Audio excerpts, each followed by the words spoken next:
Alright. Oh, that's awesome. I have a chat now. That's great. Okay.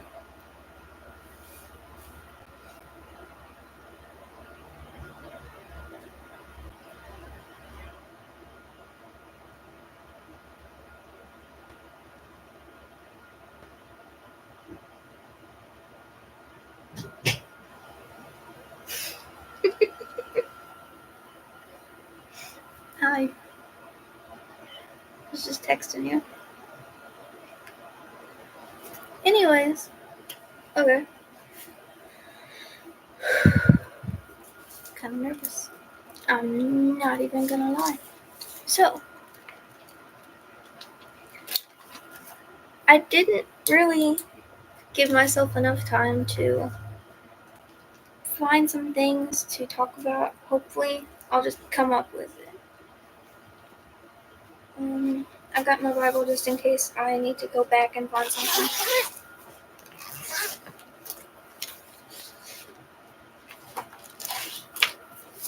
I've got a couple things saved in here. Got a lot of things saved in here. Where am I at? Okay. I got confused. Okay. So there's a lot of ways I can start this.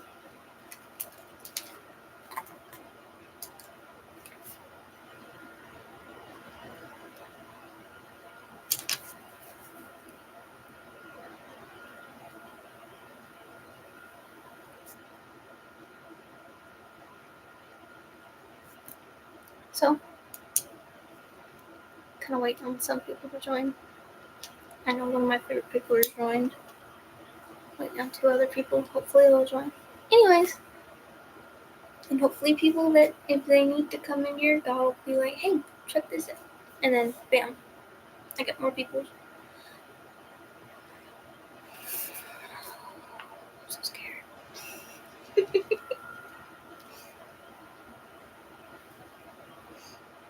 Alright. So, the way I will start this is...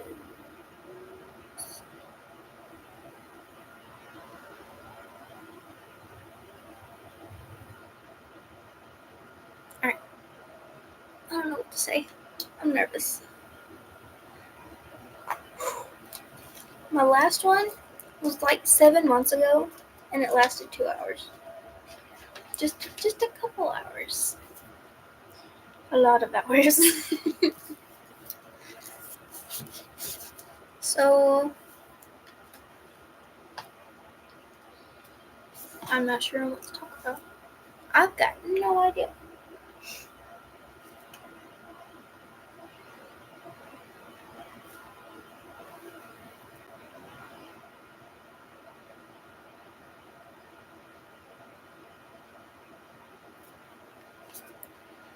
There's only one person in here.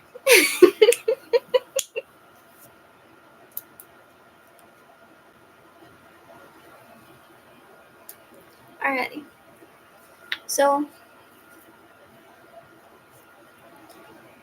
different things.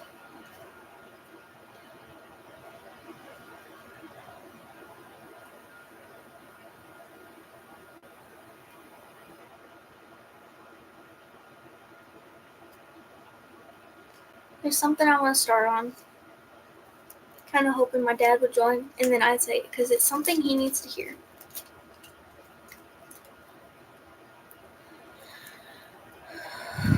My goodness.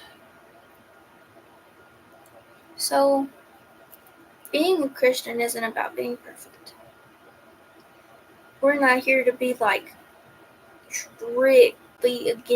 strictly to something or whatever's. It's not strictly don't do it or you'll go to hell. It is trying. I use this one a lot because I think that's how my grandpa taught it to me. I'm not 100% sure, but I think so. But with plates. He didn't bring no plates, it's just a metaphor. So, if I have a stack of plates and I sit there and break them, and I tell Jesus, oh, I'm sorry for breaking it, and then break it again, I'm sorry for breaking it, break it again, I'm sorry for breaking it, you're sinning. The plates, breaking plates are sins. That could be taken a lot of ways. But if I break the plate, it means that I sinned. If I keep sinning and I say sorry, he's not going to believe me. If I tell him I'm not going to do it again, I will work on it, I'm so sorry, then we're good, we're saved. Sometimes we accidentally break a plate. We are just wired to sin. Even though a lot of people in different religions are like, hey, if you sin at all, you're going to go to hell because you want to be just like Jesus. You're not going to be like Jesus. You need to be your best. You can live like Jesus. You can be a lot like him if you work hard enough to. But you will not be him. It's just impossible.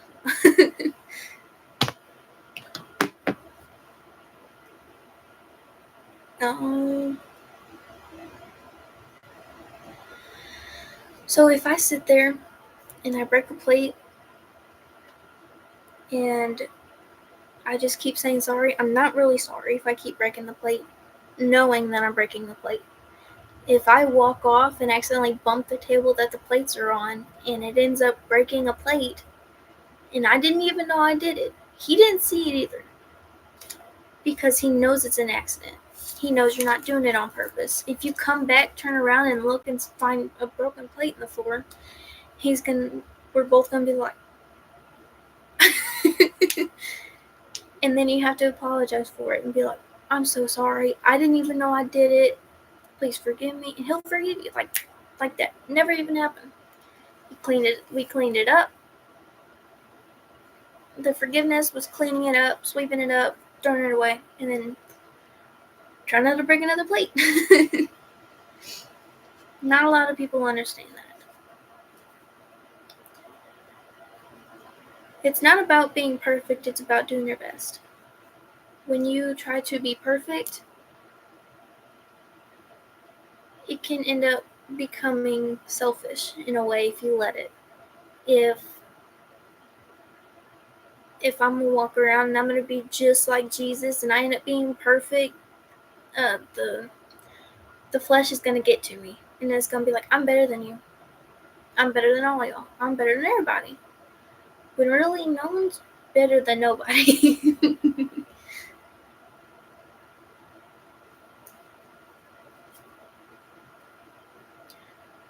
I was listening to this is a whole different thing. Just saying. So I was listening to a song the other day. It was called Bury the Workman. I love that song. It's a great song. But I was thinking about it. And whenever I was thinking about it, I was like, oh, stopping like the entire song, Bury the Workman, it talks about the chorus is you can bury the workman, but the work will go on. You can silence the voices, but you can't stop the song. Which means basically you can tell someone to stop, but if someone hears that song and if someone hears that song and they get around to everybody, you can stop the song, but it's going to be passed around to everybody. And that's just the gospel of Jesus. If you're going to sit there, this crazy old man, holy crap.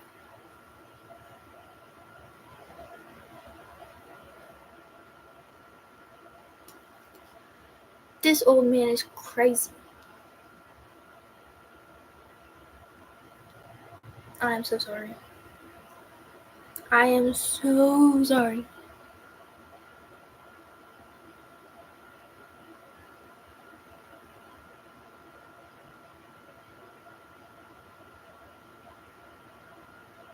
Okay. So, the song would be I tell people about Jesus. Exactly what I'm doing here. Sorry. It's like opposite sides. Like I'm pointing left, but saying I'm pointing right. But then I say right, and it says pointing left. Anyways, so starting with that, if I tell everybody and they go and tell everybody else and they tell everybody else and then they tell everybody else about Jesus, that's the song. Song is getting spread everywhere. You can shoot me because I'm saying stuff you don't like, and I'm starting the song. But with me starting the song, it gets passed around to where there's no point of shooting me because I started it. It's passed around, you can't stop the song, but you can bury the workman. I didn't even think about that. I've listened to that song for a couple months now, and I heard it the other day, and I was like, that makes a lot more sense.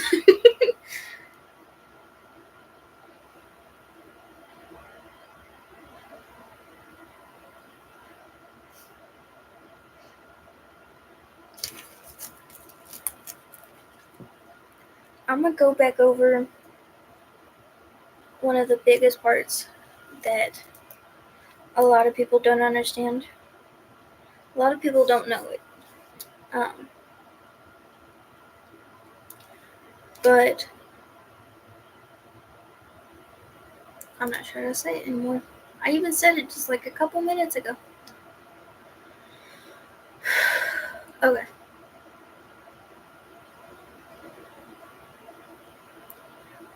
We don't need to be perfect to go to heaven.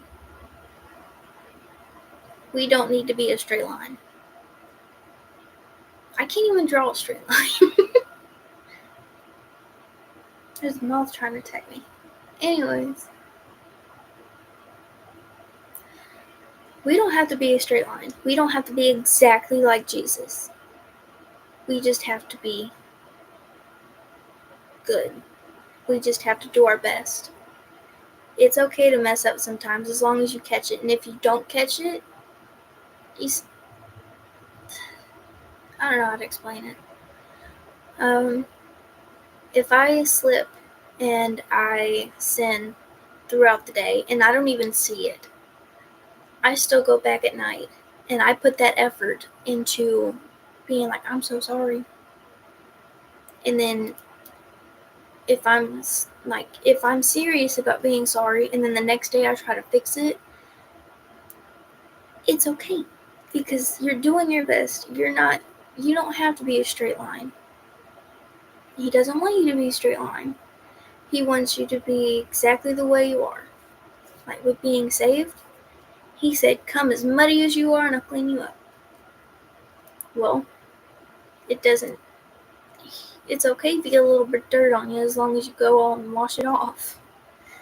You don't have to be just perfect. Like, I don't even know.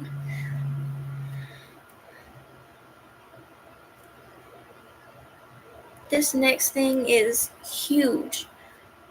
A lot of people get confused about it. Or they get it mixed up.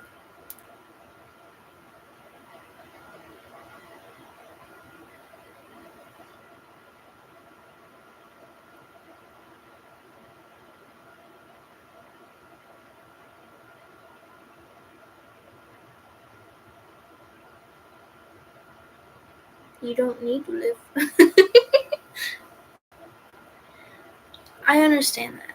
I've had a panic attack about that, actually. But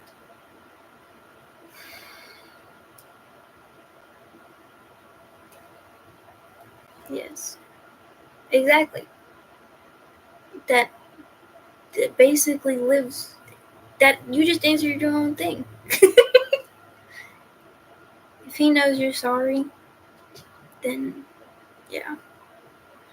Me saying sorry at night, as long as I can catch it, right as I notice I did something that I shouldn't. I know I didn't say question. I said thing because it's a thing and not a question. But if I slip and I see it, I'll be like, I'm so sorry. I didn't mean to. I didn't even notice. I am so sorry. And with the way that I am, I apologize for everything. Literally everything. Why not just apologize every day? But with him, if you catch it, it's good to apologize and be like, I'm so sorry. And if you don't catch it at night, it's good to put that, I want to say attempt, but it's not the word. I'm not good at English. But that effort. It's me putting that effort into mine and his relationship. Mine and Jesus' relationship. Because I'm trying. As long as you're trying, you're gonna do great. As long as you're putting in your best efforts, you'll be doing great.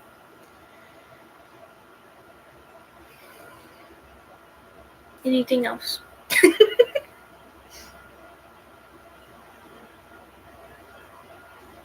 I have just the best audience ever. Oh, to the yeah.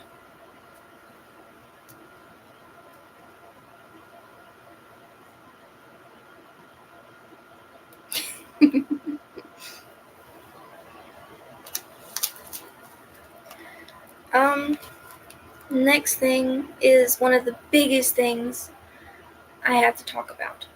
Other than that first one. That one was really important.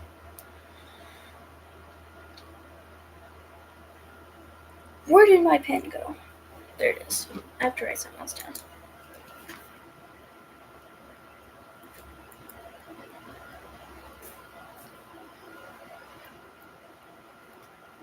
Okay. I had to write that down before I forgot. So, the next thing that's really important that I need to talk about is the difference between, my heart's scared, is the difference between being a Christian and being religious. With different things, I've noticed in every single religion there is, you will be criticized. And you're going to end up trying to live off of what they say. And if you slip up once that doesn't match their image, then you're not doing it right. That's religion. And you're living by religion. You need to live by Jesus. Living by Jesus is not listening to these people around you. I don't care if they're your aunt, uncle, mom, or dad. I don't care who they are. If they're in this religion, I don't know nothing about Buddhists. I know almost all of them, but I don't Buddhist.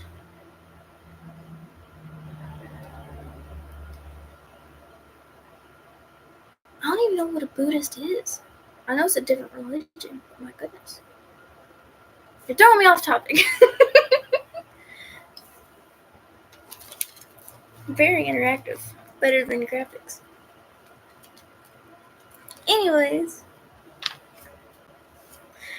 So, when these people, in most religions,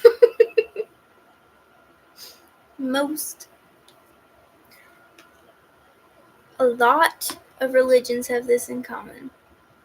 Have at least one thing in common. They have a lot of things in common. I don't even remember what I was talking about. That was really rude. My goodness. Anyways, you want to try and live by what Jesus thinks about you. I don't care if someone that knows there's a skeeter in here. I don't care if the preacher says that he don't like my haircut.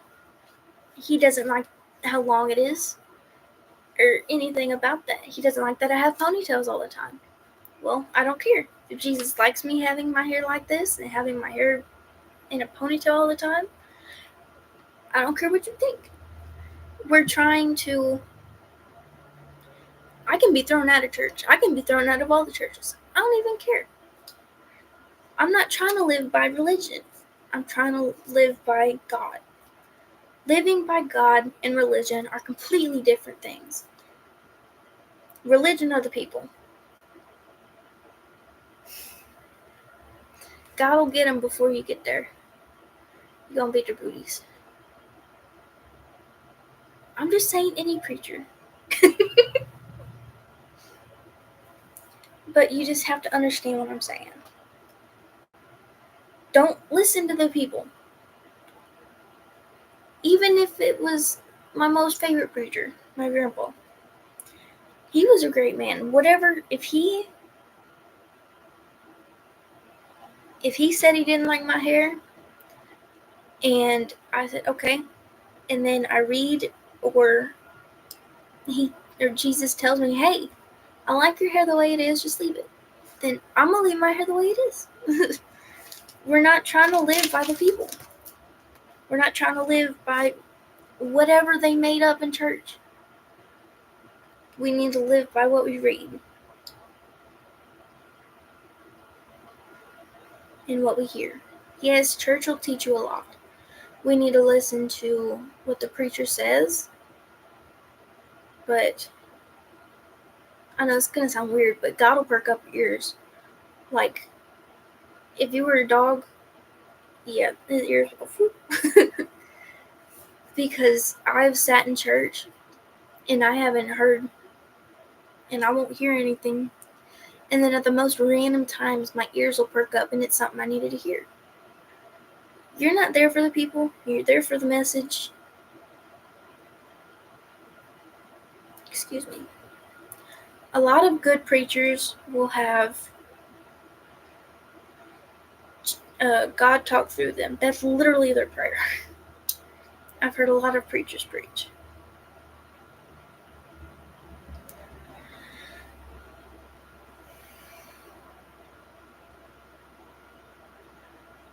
I've heard about a lot of different religions too. My dad likes to talk about a lot of different religions. I can't English, forget it. But you know what I mean. He reads a lot on it, and I'll sit there and I'll listen and I'll be like, huh, that's pretty cool. Because if you sit there and you listen to a lot of different kind of religions, you'll hear them matching up, and you'll hear things that I don't know how to explain it other than sounds right.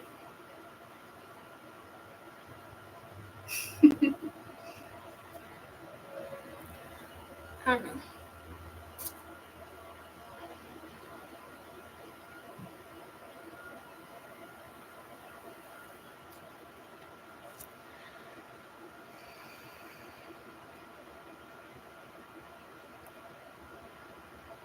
Anything specific y'all want to say?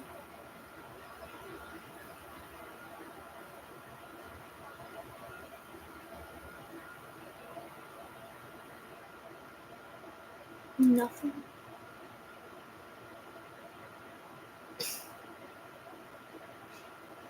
Alright. So, no one's got any questions or anything they need help with or anything?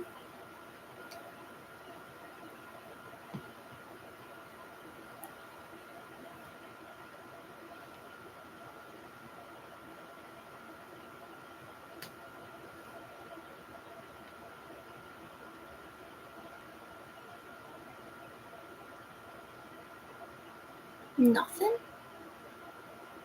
Mm-hmm.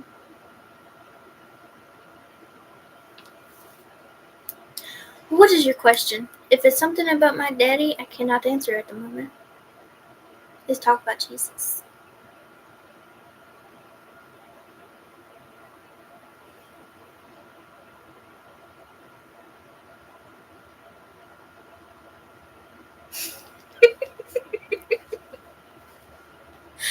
I have not. We need to get a hold of Bubby and see if he's...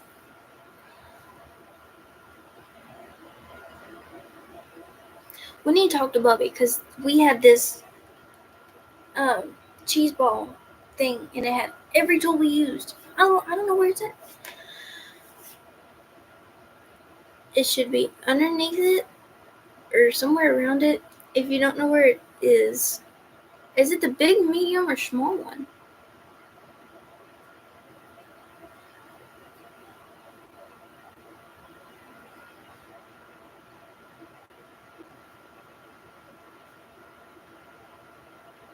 Middle.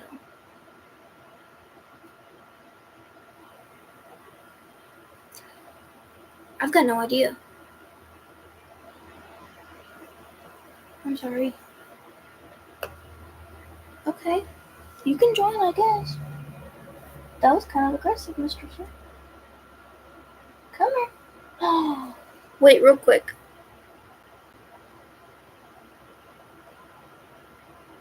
It attacked me. Here, you can sit here. I don't mind. Drop me.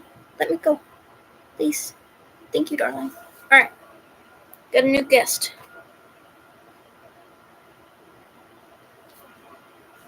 Any other questions related to the live? Because I don't know where that is. This moth is so cute. Oh my goodness.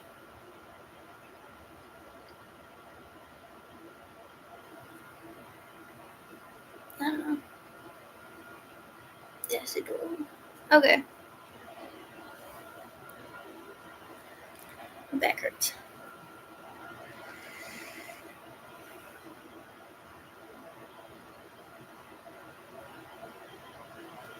Is there anything specific that I need to talk about other than Ratchet? Because I don't know where that's at. If anything like that is missing.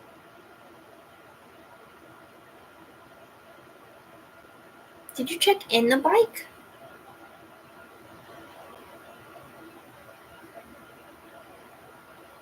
It's where we lost a screwdriver. We lost it in the bike. Okay. So.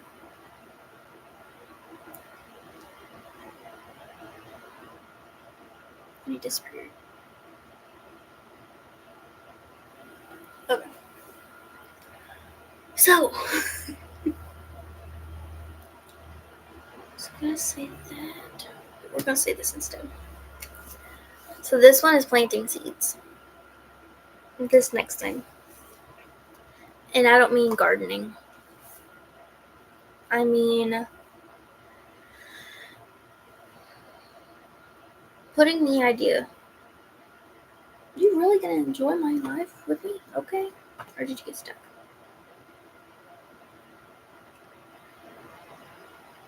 I think it died. No, we're good. Anyway. So, with planting seeds is giving the idea and being like, hey, you should be a Christian. Or not, no, don't listen to that. That was stupid. That's not right. That's pushing. Just being like, hey, be a Christian. Planting seeds is living the life in front of them, being an example. A lot of people will pick up on it. And I am not gonna lie, it will take almost a year, because it took me a long time to finally plant a seed in my brother.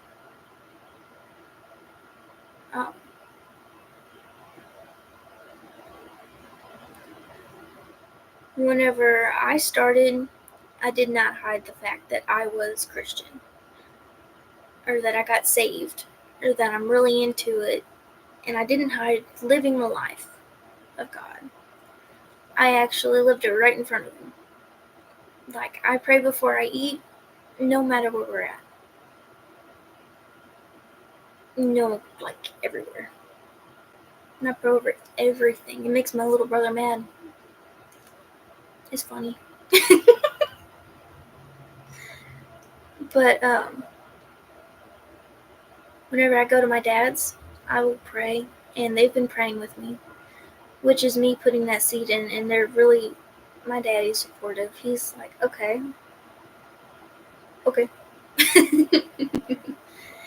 And he does try to open my mind with it, with a lot of other things that he tells me.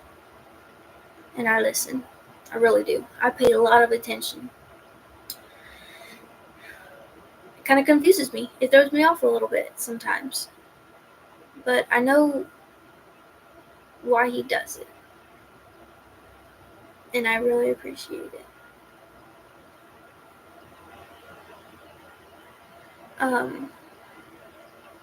But except for one, because he's kind of like, okay, do what you want. He's getting a little into it. He's gotten into it a little bit. But he's figuring out Jesus more than religion. Because he's not just looking at one religion and sticking to it. He's not listening to what they do. He's just kind of listening to everybody and then picking up on things that his ears perk up on. But I have 3 brothers.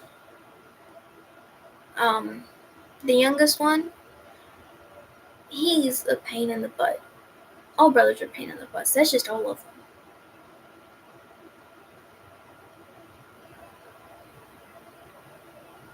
That's another seed that I helped plant, that I tried to plant.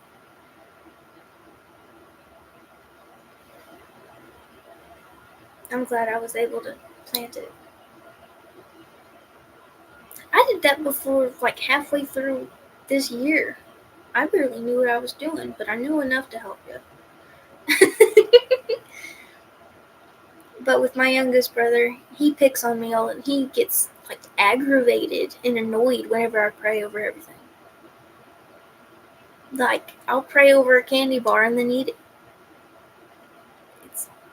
He just, I don't know. It's funny because he gets aggravated. I think my angels make his devils angry. Anyways, my middle brother, like I said, he's been getting pretty into it. And he's been doing just about the same thing I am. I go to the same church. I go to one church. But I will listen to random podcasts. And I'll do random, different kinds of churches. If they're doing some kind of live, or if they're doing recording a preacher or something, I will listen and I'll be like, okay, yeah, that makes sense. Instead of being told, hey, you need to know this and you need to agree with it. It's actually what I think religion is. It's not just living and loving God. It's cricket over here. Okay. But with my oldest brother, he picks on me too. And most of the time, whenever my dad's girlfriend cooks, he's like, you make sure you pray extra hard. It's kind of mean. Or if he cooks, he's like, you don't have to pray that hard, I cooked it. He's a booty head. That is just a well-known fact. But recently, I stayed with him a couple nights ago.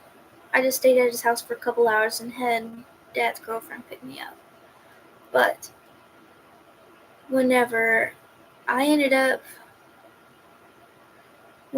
going down there last, I was in their living room eating something, and before I ate, I prayed.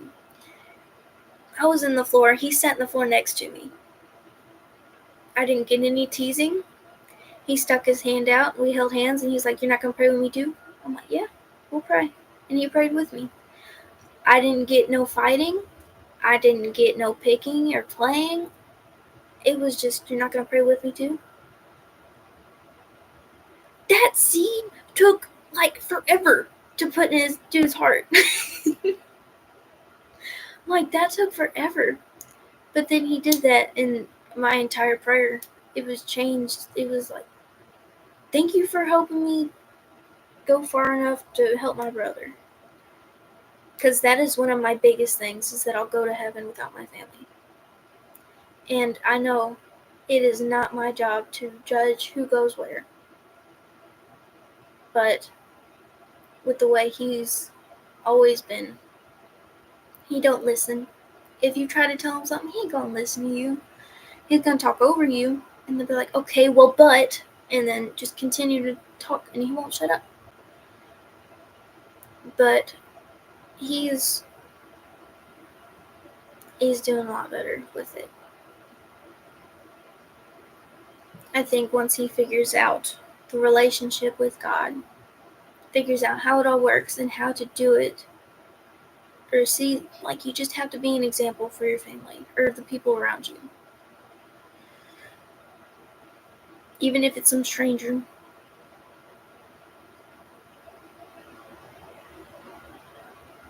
You just have to go up and be like, okay, hey, you good? Okay.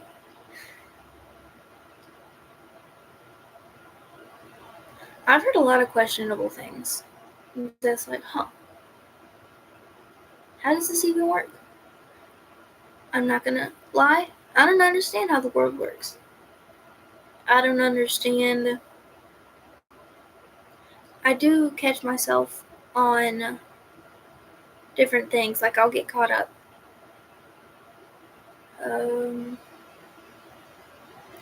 Like with the different universes and having some type of like technical thing in your DNA or whatever that my dad's always telling me about. But I do listen, and I think about everything that he tells me, like all the time, and I don't know, it's something to think about. But I cannot say he don't exist, no matter whatever I'm told. I can't say God doesn't exist. I can't say Jesus don't exist and is next to me all the time. Because he's talked to me before. He's shown me things. Because God talks, I said God, Jesus talks to people through thought, through a dream, through, there was one more, a vision. I don't understand his words because my brain's going 1,000 miles a minute all the time. And okay. And sometimes I'll hear him clearly, sometimes I don't. And I'm like, wait, who is that from? Am I thinking that? Is that what I want to think? And then I just can't rely on it. I've seen Jesus in church. I was singing in the choir, and I looked down the aisle, down the middle of the pews, and there he was at the door, just standing there watching, and I could see him in my head. And I've prayed by myself before, and I pictured him, and all of a sudden I got this vision of him sitting next to me, kneeling next to me with his arm behind me, with his arm on my back, and I could feel it. It was so weird. But I could feel it.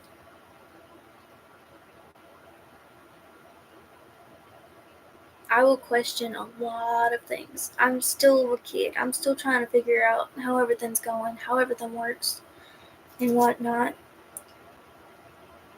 But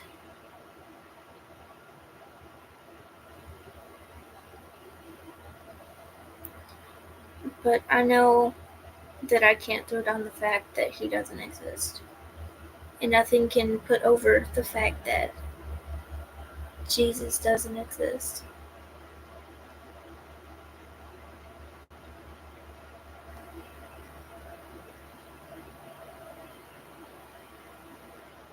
I know what to say now.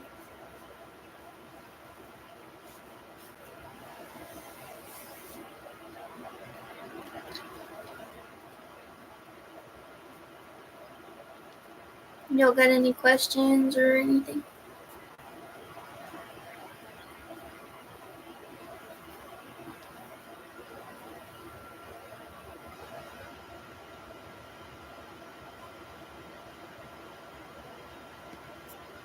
No one's got any questions? Nothing?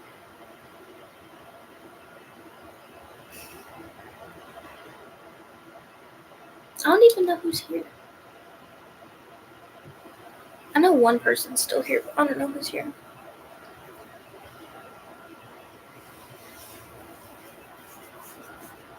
Hopefully some other people will join. Because I want to help strangers too. I don't just want to help my family.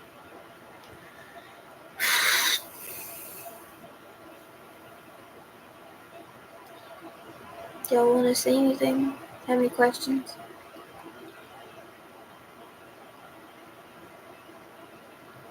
I keep rereading that one chat, but it's not doing anything.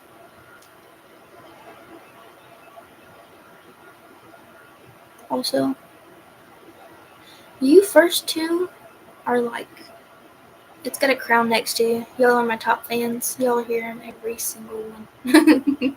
In every single live.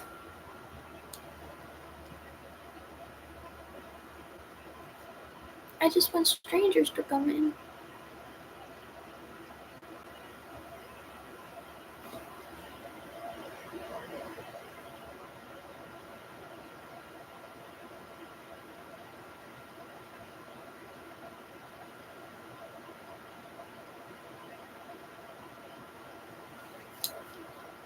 I don't know what else to say.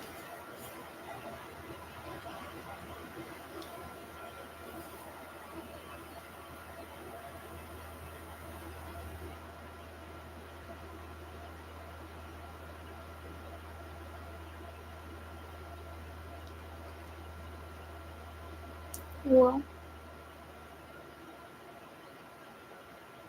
somebody left. I don't know who it was. They're a meaniehead.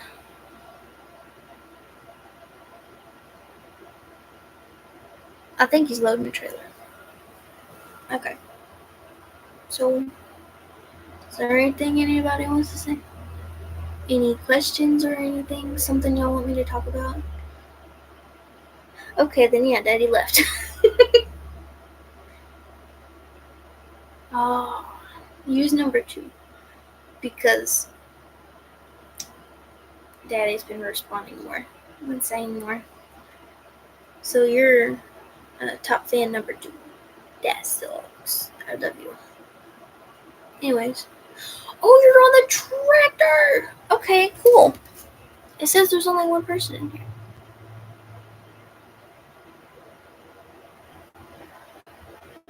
Okay.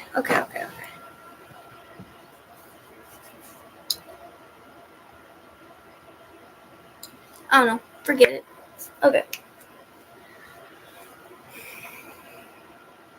You better be careful.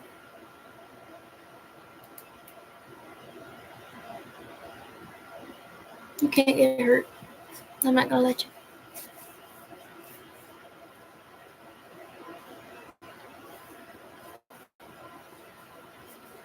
I've got no idea what to say. I've ran out of everything to say. I've always thought about things to say in a live, but now all gone.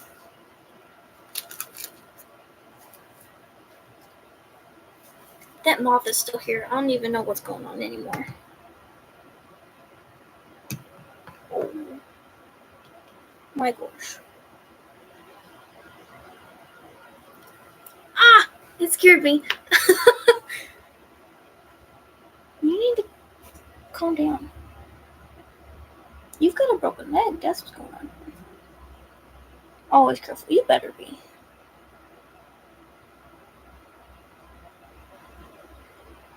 Alright, come here.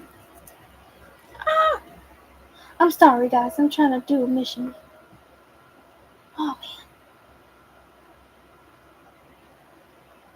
I'm trying to save this moose. But the moose don't want to be solved. Okay, so I'm dealing with a troubling moose. It is going onto the laptop and then falling. It probably does not know General Wiggles. That's a whole different thing. My goodness. It is freaking out. Hold on. This thing's having a seizure. Just calm down, dude. Dude.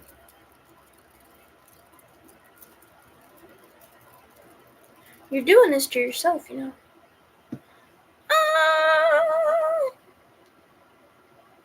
I know. You don't want to be with me no more. But you're going to have to because you are not okay. It's okay with... When'd you start flying? Okay. Y'all got any questions? Other than General Wiggles?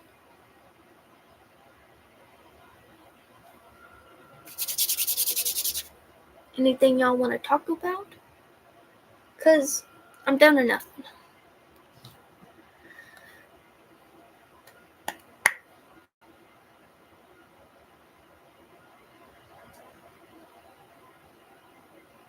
There were 3 people I was really hoping would be here. Only 2 are here, though.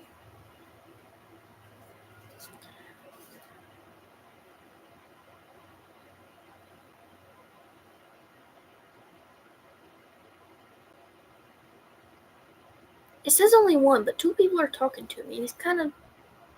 I don't know. It's kind of weird. I think the 3rd person that I wanted to join is asleep because she's old. But it's a whole different thing.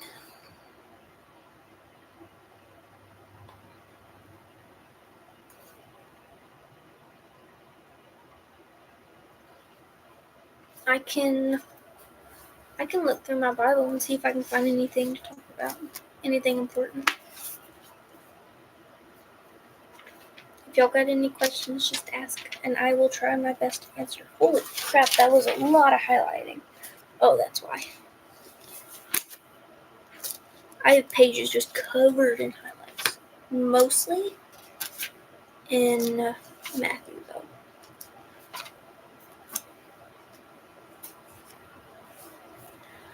Something crazy that I like about Matthew, Mark, Luke, and John. Those are the Gospels. They were Jesus' disciples. Yes. They've all got their own chapters. They've got their own books. They journaled everything. Like they were there at the exact same time, same people, same place, down to every second. But you get a whole bunch of different versions of the same story.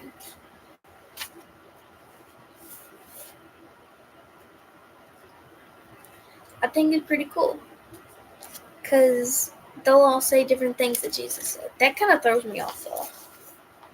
Or they'll add extra things that he said. If you go back to the back of your Bible, you can go find it because there's like 80 pages of just DS. Yeah. Okay, hold on.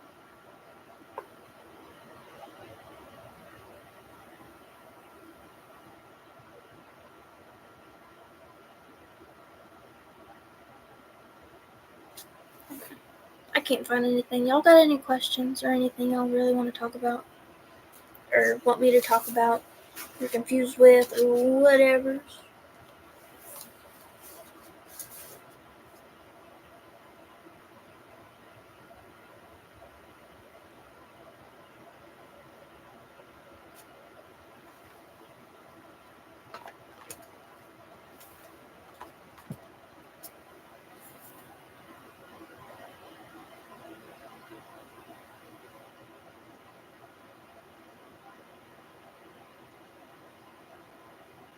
Nothing. Okay.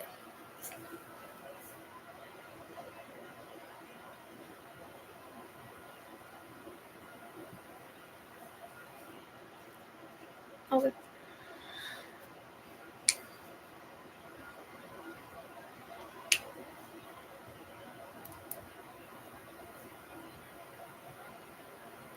I've seen a lot of, I'm just throwing this out there.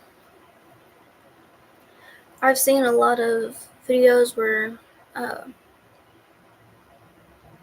Christian videos, and it'll be teaching, and they'll do little skits about teaching it, and like an example, if that makes any sense. Like one of them POV videos that are just examples. To be like, okay, if you're gonna do this, then this happened.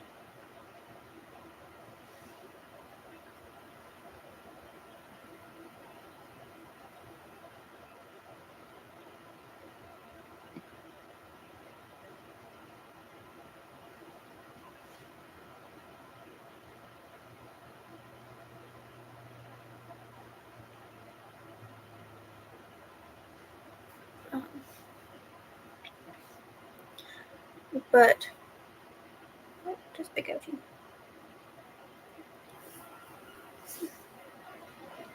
But then after a couple of videos, they'll get a lot of followers, and then they will.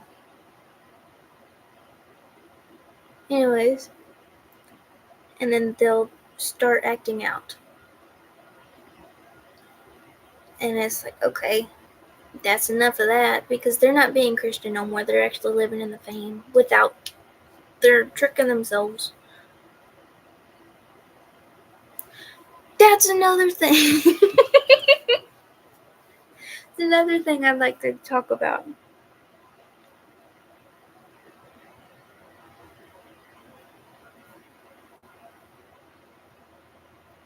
Okay, we're going.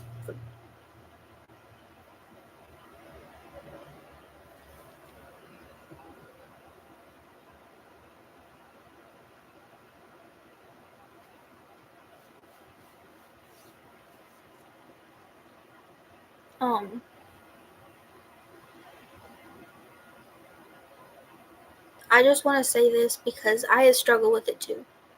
I have problems with it. I've got a little trouble with it. But if you're gonna do something and you have to find a loophole through it to be like, okay, it's not a sin, or I'm not doing anything wrong. If you have to find a loophole, then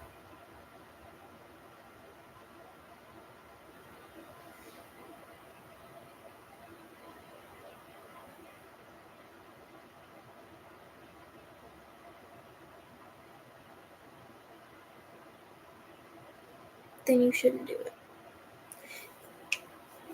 If you have to have a loophole, then you shouldn't do it. Because the devil's like, hey, it's not bad if you're just whatevers. I'm confused by the screen. Anyways.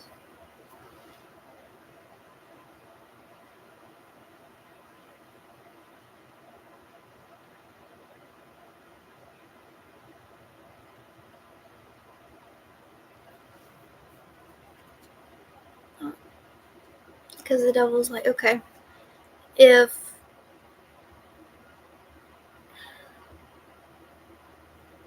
people have personal preferences with stuff like that, like, it's not a sin to drink as long as you're not, like, abusing it or getting addicted or just not having control over it. And I know that don't sound like, because alcohol will make you lose control of a lot of things. But you can drink in moderation. I remember I used that word right. Anyways, drink a little bit. Like, you can drink like a glass of wine. Just don't get drunk. You can drink, don't get drunk. I've heard that. Yes, exactly what I'm saying. Yep. Thank you so much. But so I just find it a sin the whole time, because a lot of people will they can go from, I'm just drinking a little bit. I'm just drinking a glass during the day. And then I had a glass earlier, it wore off. If I drink one now, it can wear off by an hour or whatever. And then they'll just start going, get addicted. And then they're being an alcoholic. I don't know no one like that, but I've heard stories like that. But, I think drinking is a sin. In my heart, it's wrong. Completely wrong. But it honestly just depends on what you think. If you feel it's wrong, you probably shouldn't do it.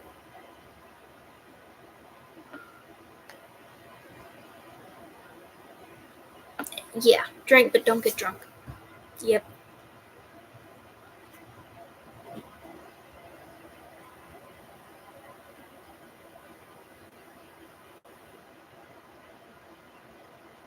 Yeah, that's exactly. Well, no, kinda. Hold on. My brain's twisted. Hold on for a second. Don't laugh at me. It's mean. Anyways, you meanie. The loophole I'm talking about is So the loophole I'm talking about is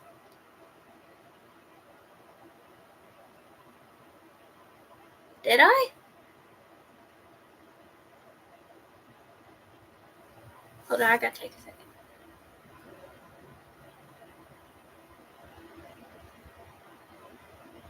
Yeah, I kinda did, didn't I? I gotta simplify it for myself though. Like I'm kinda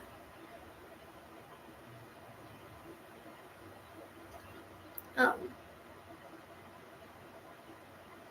yeah.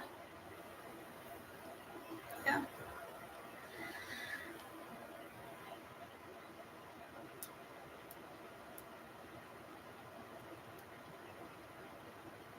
Yes. Yeah. Like you can drink slippery slope. Yeah. Everything's a slippery slope if you it's like random rocks in a creek.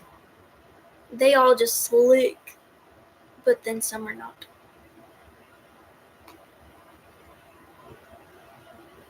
If you have to find a loophole through it, don't do it. The main part of this whole thing. If you have to find a loophole, don't do it.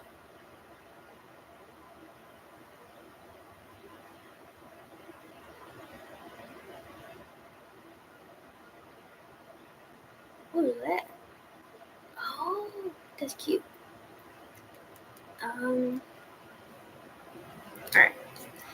I has a request to talk about something. But I must find it, so hold on just a couple minutes and I shall return in a second.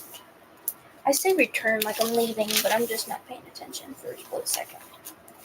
Where did it go? In the back of my Bible, after Revelations.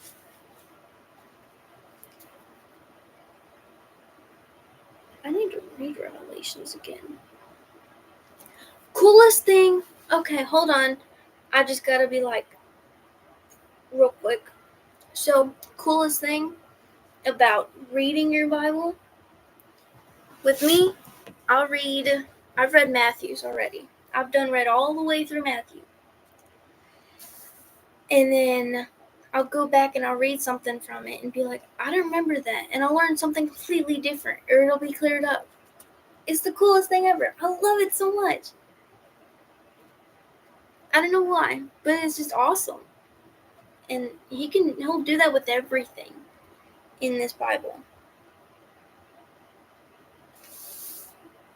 He can do it with situation.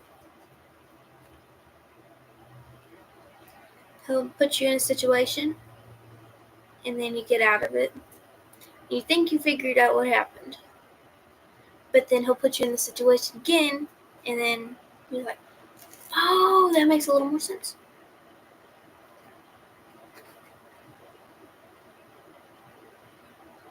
Yeah. Okay. Anyways, hold on, I got this. I got excited.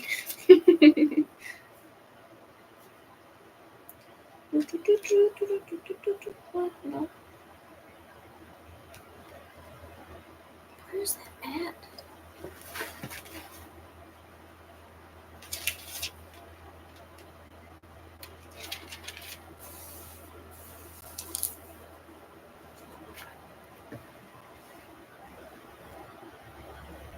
Hold on, I gotta giggle it. I don't know where it's at. Something keeps happening. I think someone's pushing the heart button, and it keeps getting my attention.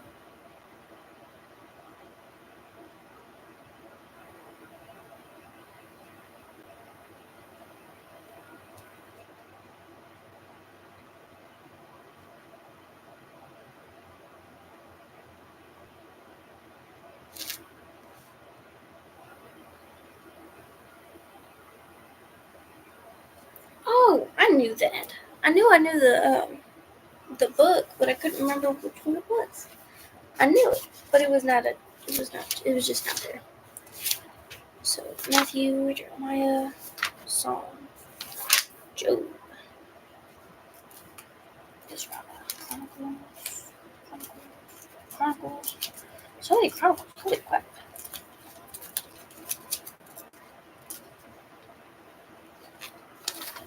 Let's see. We're gonna do it the old-fashioned way. So I was told to talk about this because why not?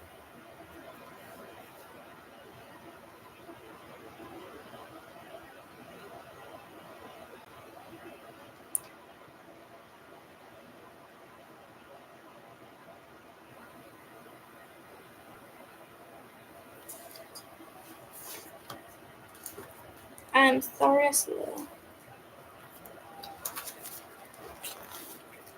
Leviticus. Oh.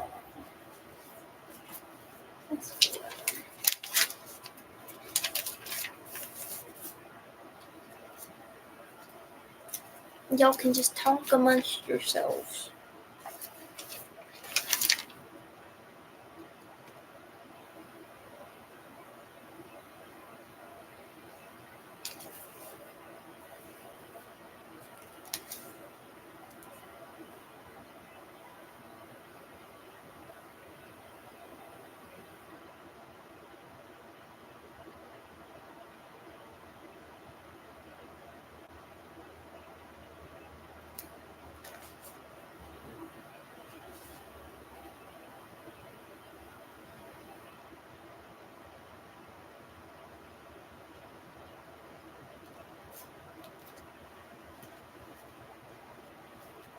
I have passed it.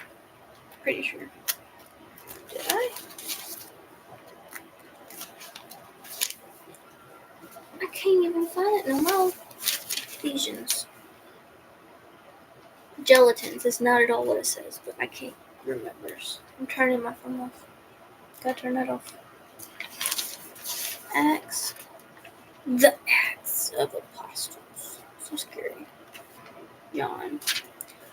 Where is this at? I am so sorry this is taking so long. I'm so sorry, people.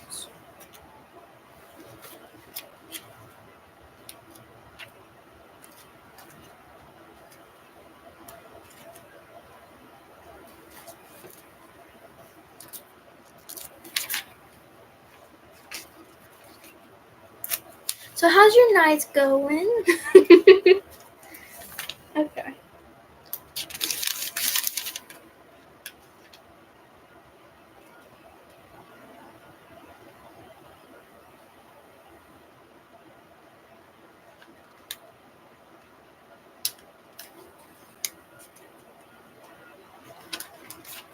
Have I not read this?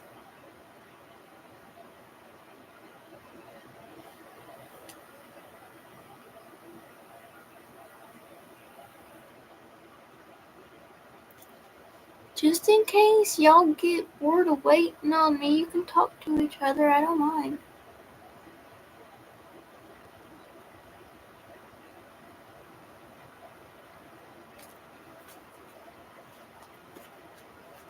There's only 2 people in here. Just saying.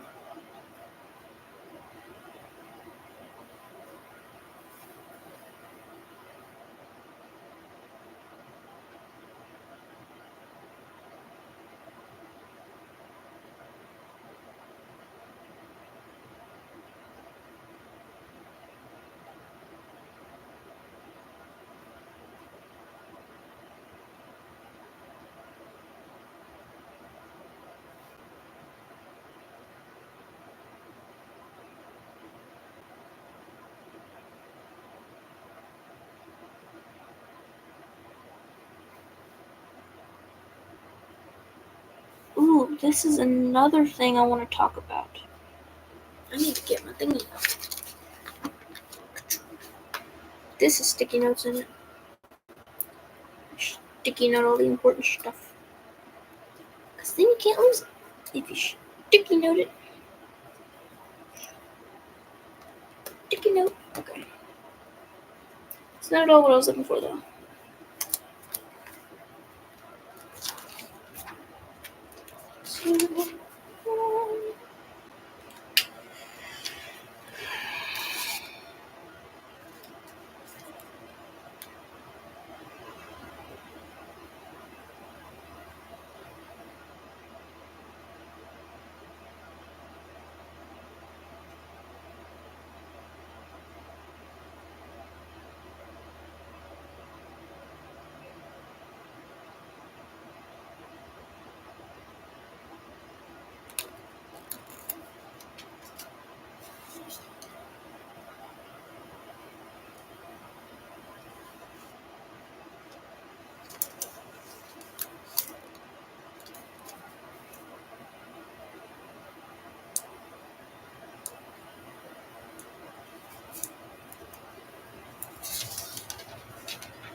I'm so sorry this is taking so long.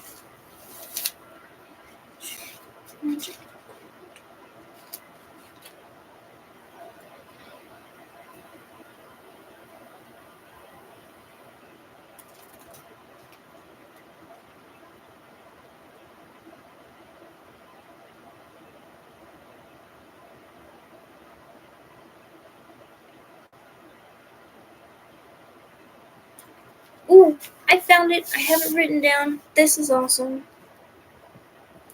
Thank you, Lord, for telling me to write it down. I should make that in case someone needs to talk to me.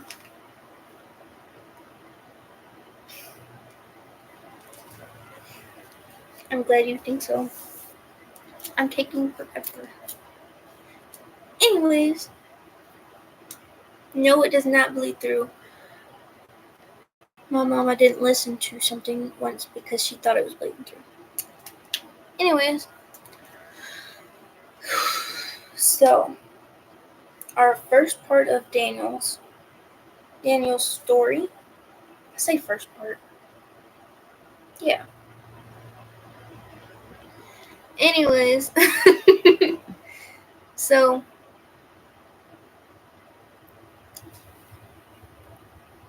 in the beginning,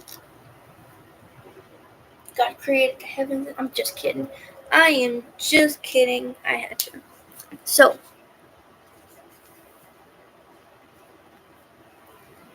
I thought it was pretty funny. I know. My goodness. Okay. I don't know why I'm nervous. I know both of y'all. Anyways, so in the beginning, when it starts in Daniel, a king, Nebuchadnezzar. I've heard it be called so many different names, but Nebuchadnezzar's one I'm used to. So he kidnapped 4 peoples. I don't know if they're all boys or girls. I think they're all dudes. I don't know. kidnapped them, gave them all different names. Like, completely different names. I can only pronounce the names that they were given. I cannot pronounce their names, but the ones that they were given.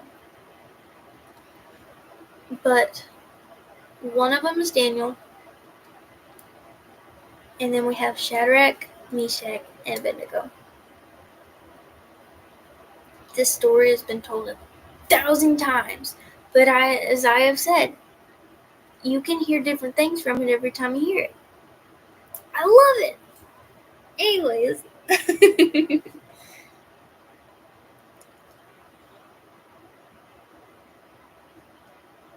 Just 11 o'clock. My goodness, people. But kidnapped these kids, gave them different names, and said, okay, worship this golden image. It said,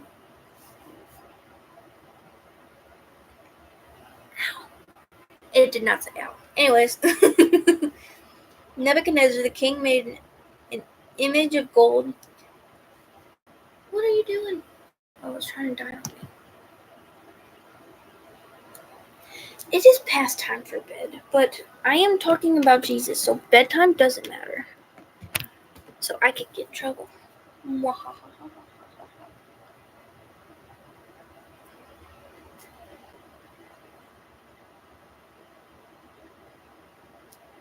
Okay. I know.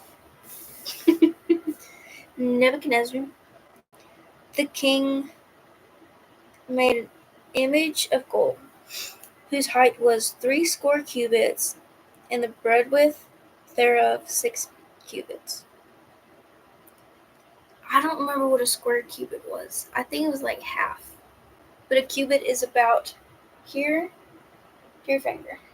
Or here to here, or here to your finger. One of the two. We learned that church. That's pretty cool. He set it up in the plain of Dura in the province. Yeah, of Babylon. I've heard people call it Babylon, whatever you want to call it. Then Nebuchadnezzar the king sent to gather together the princes, the governors, and the captains, and the judges, and the treasurers, and the counselors of the sheriffs, and all the rulers of the provinces, to come to the dedication of the image which Nebuchadnezzar the king had set up.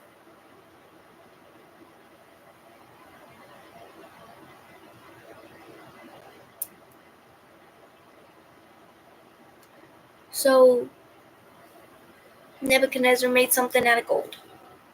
Big old thing made of gold. And he called everyone, wherever this was, that was like all over the continent of, or like the close lands or whatever. It was like, okay, they call the high people of it. Be like, okay, come worship this with us. And they're like, okay.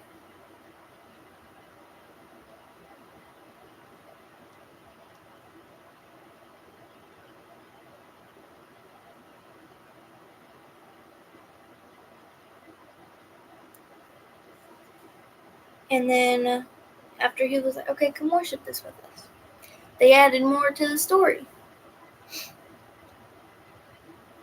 And then he cried aloud, to you it is commanded, you must, O people, nations and languages, everybody, that at what time ye hear the sound of the cornet, flute, harp, sackbut, psaltery, dulcimer, and all kinds of music, ye fall down and worship this golden statue. When you hear all these goofy sounds, they've got the goofiest names. But whenever you hear all of these instruments, you have to bash your head onto the floor praying to it.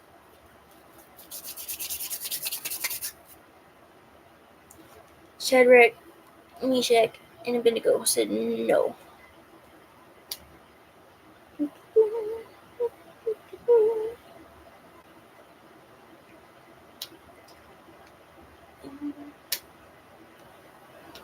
They were caught by one of the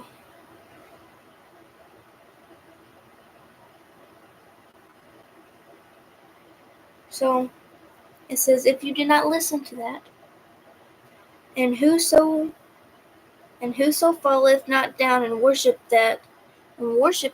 that, he shall be cast into the midst of a burning fiery furnace. He's going to be thrown into fire.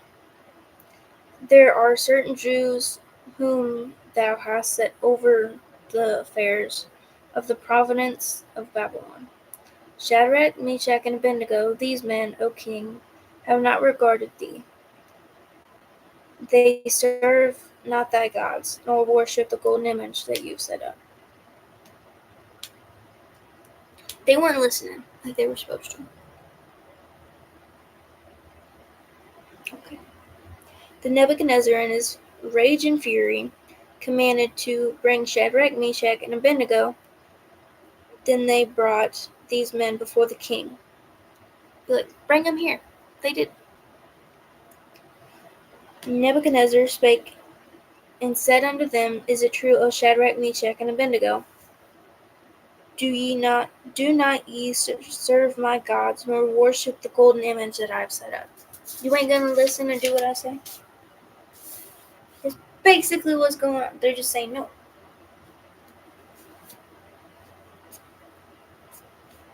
And he said if you don't listen, I'm just kind of reading it real fast, and then I don't know. It's kind of hard to understand King James version sometimes. Rebels 100%. Like me. Anyways. And he said, Now, if ye be ready, that at what time ye hear the sound of the cornet, flute, harp, sackbut, psaltery, and dulcimer, and all kinds of music, ye fall down and worship the image I have made.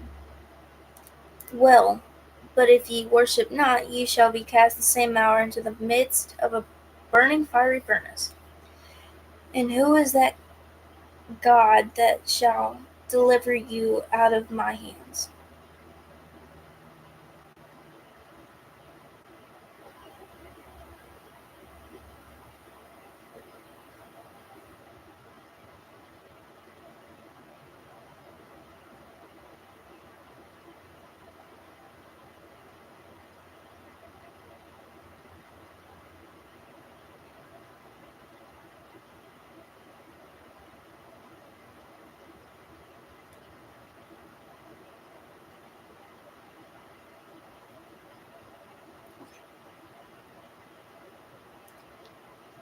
Shadrach, Meshach, and Abednego answered and said to the king, O Nebuchadnezzar, we are not careful to answer thee in this matter.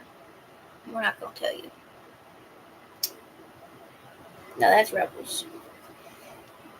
And they were still talking. If it be so, our God whom we serve is able to deliver us from the burning fiery furnace, he will deliver us out of thine hand, O king. Saying, he's going to save us. And that sucks for you. But if not, be it known to thee, O God, oh my goodness. I am so sorry. That sounded terrible. No. Oh, king. Oh my goodness. That messed me up. That we will not serve thy gods, nor worship the golden image which thou hast set up. So they said, if we worship you and this image or not, we're not going to worship it. Okay, hold on. My brain blanked. They said, if he delivers us, that sucks for you. If you don't, we're still going to worship him. We're not listening to you or putting our face into the ground for a golden statue.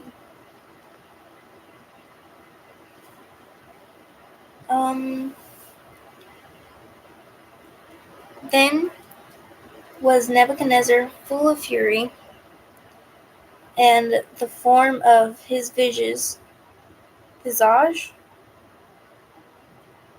don't know what this word is. Anyway, was changed against Shadrach, Meshach, and Abednego. Therefore he spake and commanded that they should heat the furnace 7 times. I've got no idea what that means either.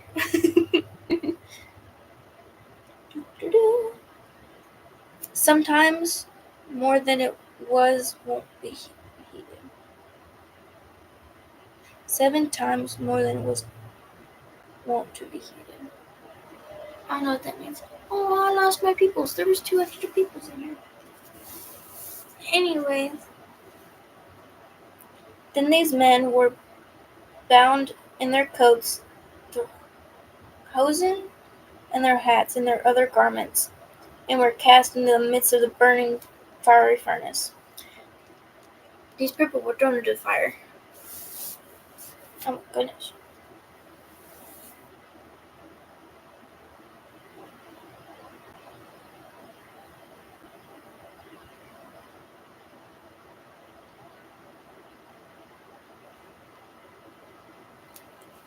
Okay. And these 3 men, Shadrach, Meshach, and Abednego, fell down bound into the fiery furnace. They got thrown in the furnace. Like just chunked in there. Then Nebuchadnezzar the king was astonished. This is my favorite part. Then Nebuchadnezzar the king was astonished and rose up in haste and spake and said unto his counselors, Did not we cast 3 men bound into the midst of the fire? They answered and said unto the king, True, O king. He's like, Didn't we just... Am I the only one that put only 3 people in there? He answered and said, Lo, I see 4 men loose, walking in the midst of the fire, and they have no hurt, and the form of the 4th is like the Son of God.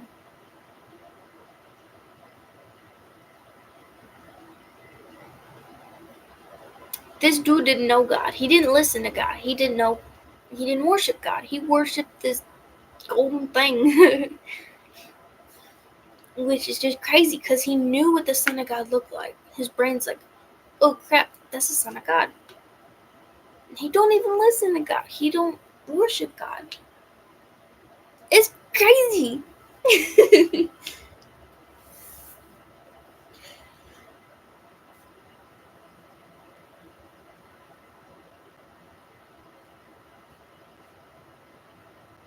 Then Nebuchadnezzar came near to the mouth of the furnace, and spake and said, Shadrach, Meshach, and Abednego, ye servants of the Most High God, come forth and come hither. Come out, come here. Then Shadrach, Meshach, and Abednego came forth of the midst of the fire. And then all the big peoples. There's a lot of peoples. I don't want to sit there and read all the peoples. But there's a lot of peoples, all the high peoples.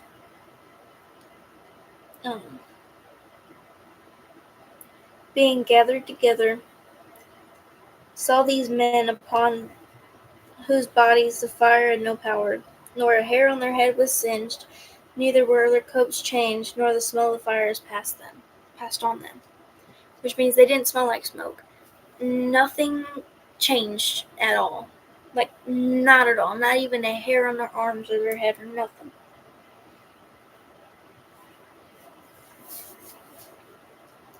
Then Nebuchadnezzar spake and said, Blessed be the God of Shadrach, Meshach, and Abednego. Right? That's what I'm saying.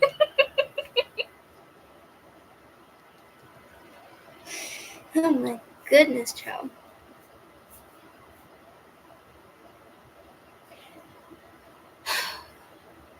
Then Shadrach, no, I lied. I'm so sorry.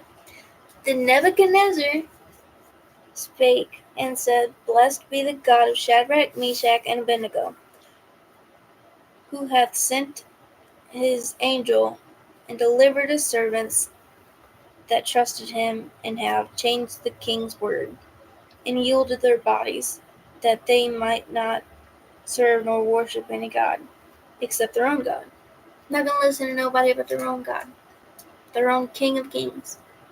Their own persons. Not one you made up. Their own persons.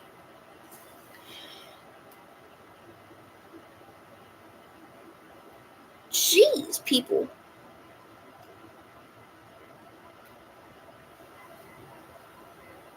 Okay.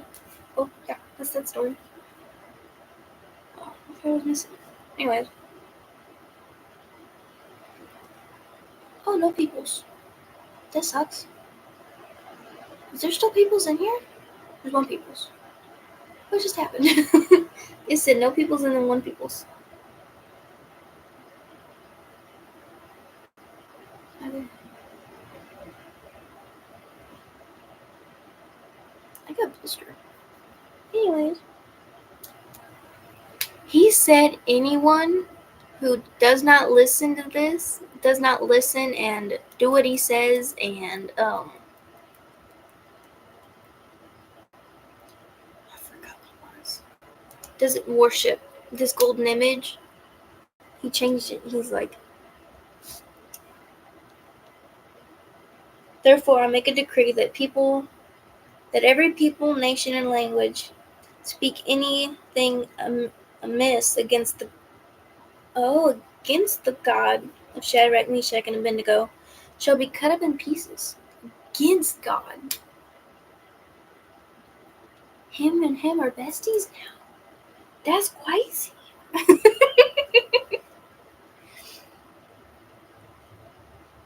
which speak thing amiss against the God of Shadrach, Meshach, and Abednego shall be cut in pieces, and their houses shall be made a dunghill, because there is no other God that can deliver this sword.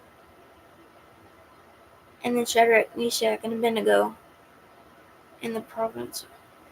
Then the king promoted Shadrach, Meshach. Right? It's just like, it's crazy. So that's fun.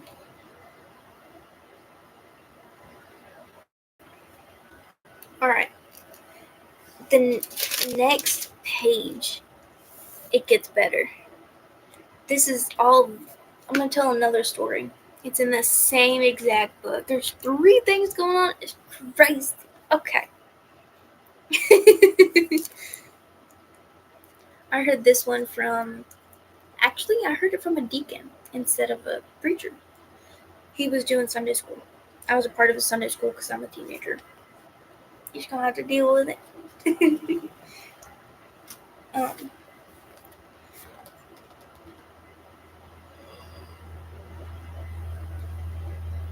Okay.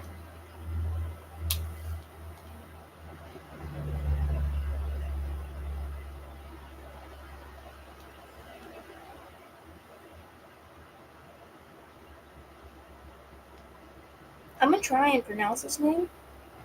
Belshazzar.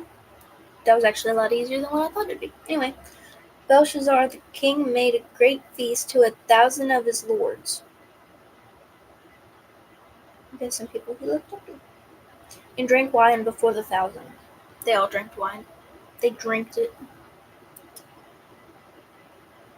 Belshazzar, whilst he tasted the wine, commanded to bring the golden and silver vessels,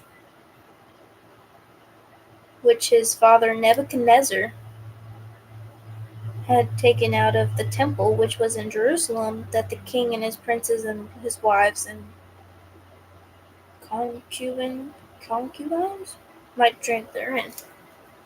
This is a triple plot twist, because Belshazzar is Nebuchadnezzar's son. Wow. Okay.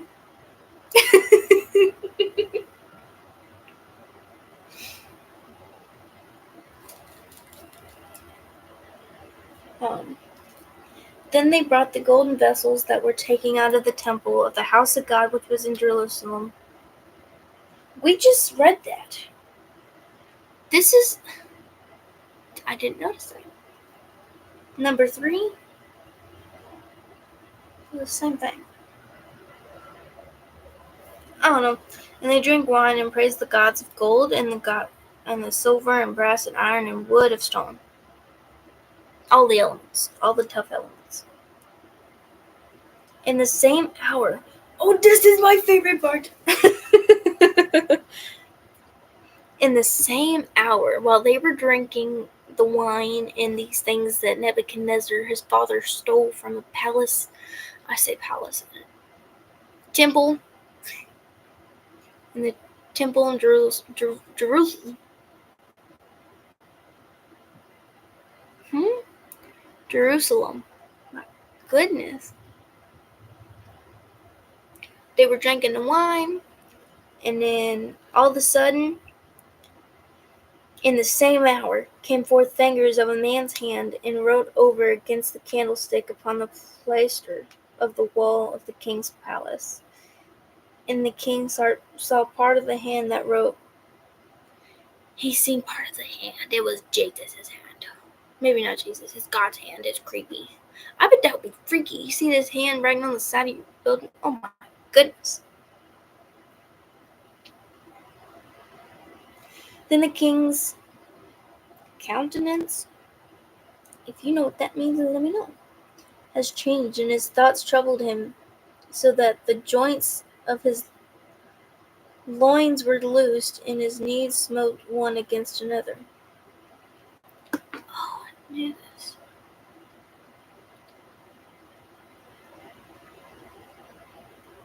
He was like freaking out, like panicking and shaking. The king cried aloud, "Bring the astrologers, the Chaldeans, the soothsayers." And the king spake, and said to the wise men of Babylon, "Whosoever shall read this writing, and shew me an interpretation thereof, shall be clothed with scarlet, and have a chain of gold about his neck, and shall be the third ruler of the kingdom." He's like, if anybody knows what's going on, y'all are the third to rule. He's like, oh, cool, okay. And you get all dressed up and everything. It's pretty cool. The men, nope. Then came in all the king's wise men. Then came in all the king's wise men, but they could not read the writing, nor make known to the king the interpretation thereof. They don't know what it's saying either. Then was King Belshazzar greatly troubled, and his countenance was changed in him, and his lords were astonished. Everybody but there was like, oh my goodness, that's crazy. Yep.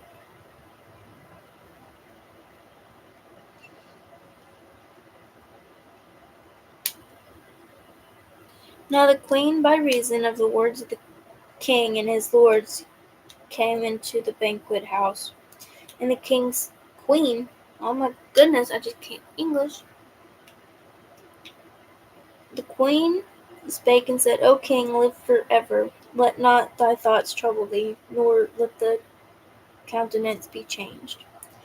There is a man in thy kingdom, in whom is the spirit of the holy gods, and in the days of thy father in light, and understanding, and wisdom, like the wisdom of the gods, was found in him. Whom the king Nebuchadnezzar, thy father, the king, I say, the father made master of magicians, astrologers, Chaldeans, and soothsayers.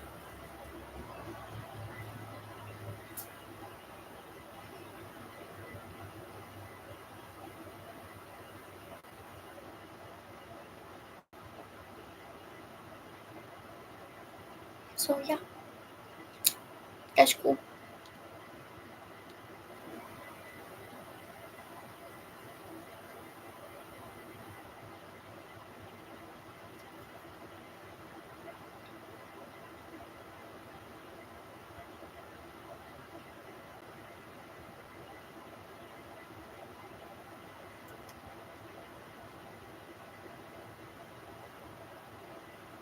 Anything else?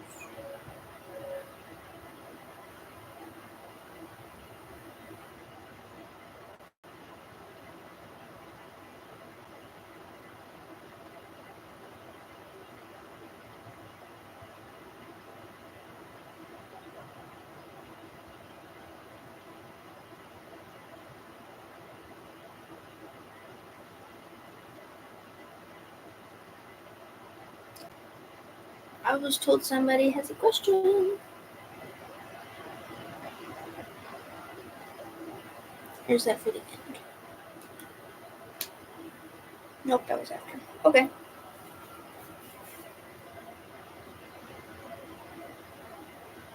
Okay. Okay. Okay. I don't know what to talk about now. I don't know.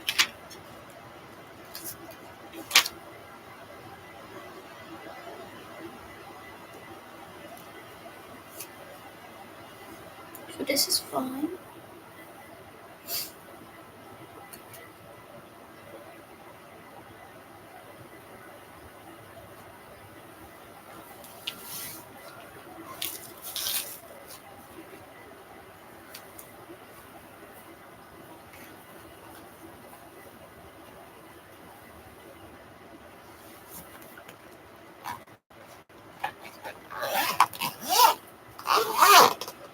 I've got no idea what else to talk about unless y'all have something in mind.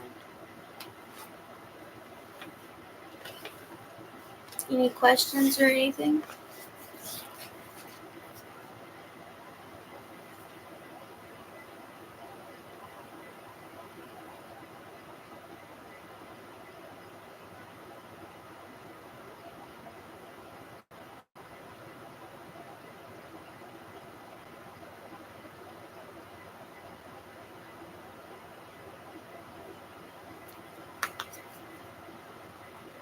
Do y'all have anything else you want to ask or want to know or anything I can help with?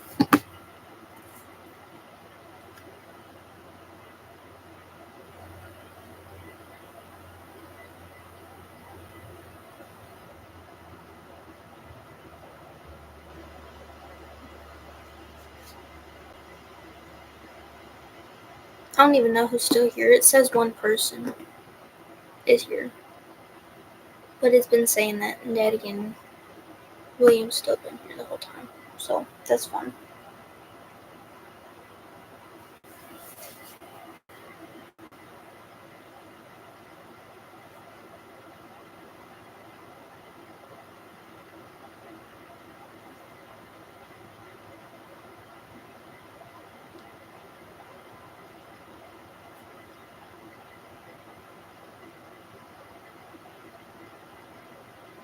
So either Daddy left or Daddy's still here and not saying nothing.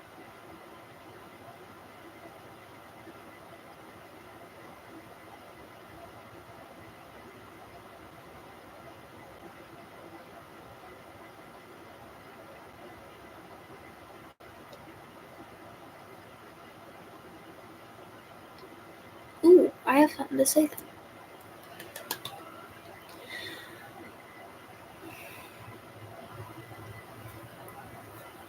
Words mean a lot. Like a lot. More than words are. Huh?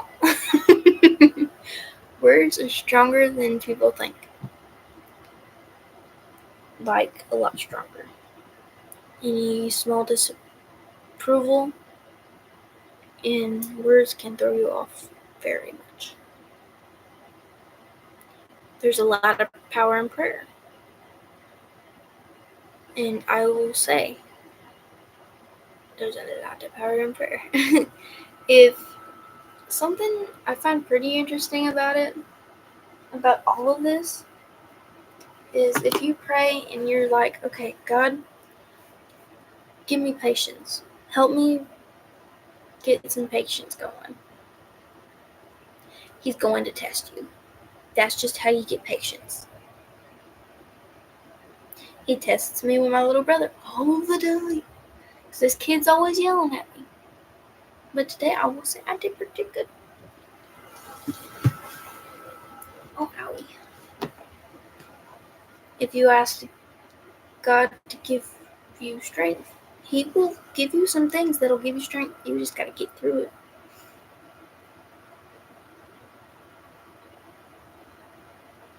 If you think you're ready to, you can ask. But unless you think you can take on the meanness of it, I guess you can. I don't know.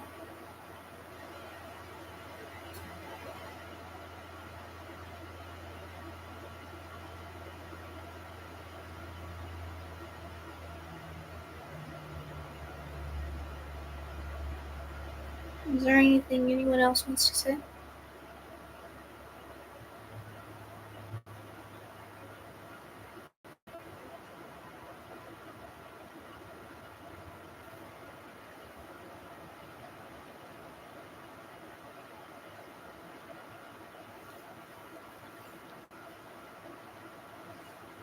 I'm just about to an hour now.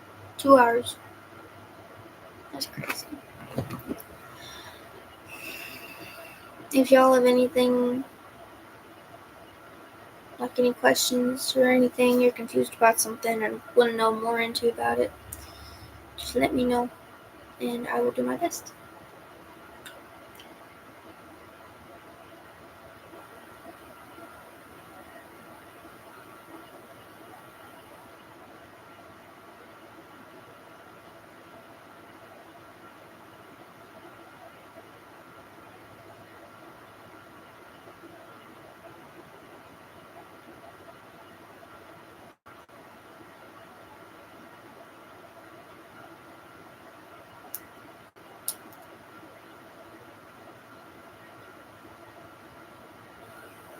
Nothing.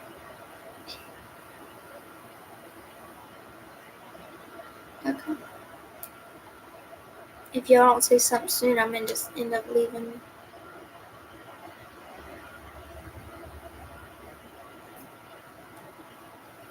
If y'all have anything in mind, just let me know.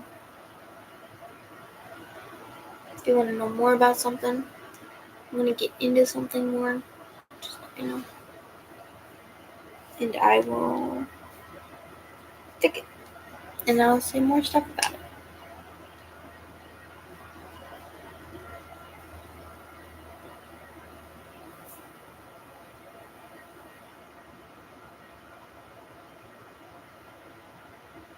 Okay.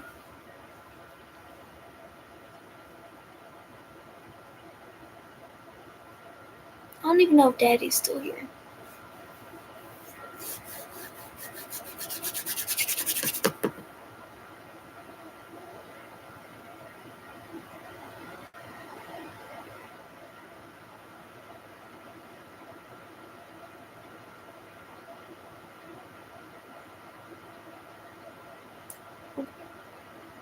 Nothing has been said.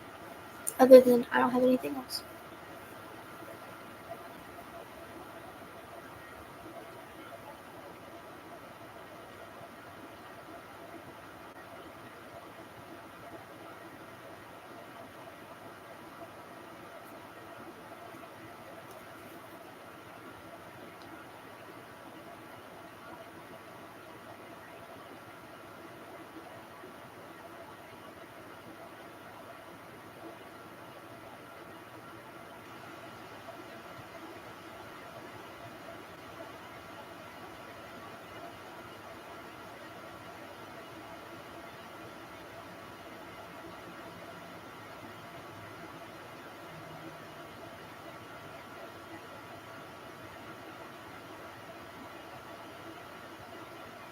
Nothing from nobody. Alright. Since I haven't heard anything, I will start. I need to start doing these more often. It's like 7 or 8 months since I did my last one. Excuse me. Also, oops. I'll do them more often. Just need to get more stuff to do. Alright. Good night, peoples. And I'll talk to you a different time. Bye bye.